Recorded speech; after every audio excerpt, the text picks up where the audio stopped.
پاکستان مسلم league نون کے صدر نواز شریف نے کہا ہے کہ مسلم لیگ نون نے پاکستان کو ایٹمی قوت بنایا. ہم نے پاکستان کو میزائل ٹیکنالوجی دی, چین کے ساتھ مل کر JF-17 تھنڈرز بنائے.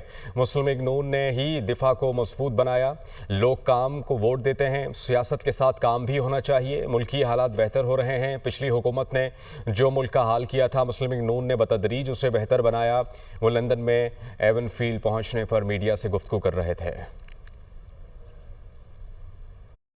مسلم لیگ کو یہ کریڈٹ حاصل ہے کہ مسلم لیگ نے اللہ کے فضل و کرم سے پاکستان کو ایٹمی قوت بنایا. مسلم لیگ نے اللہ کے فضل و کرم سے پاکستان کو JF-17 جہاز ہم نے چائنا کے ساتھ مل کے پاکستان میں جو ہے اس کو بنایا. اگر آپ دیکھیں اکانومی میں مسلم لیگ کی کنٹریبیوشن ہے. آپ دیکھیں پاکستان کے اندر ترقی میں مسلم لیگ کی کنٹریبیوشن ہے. اگر آپ دیکھیں ڈیفنس میں تو ڈیفنس میں مسلم لیگ کی کنٹریبیوشن ہے.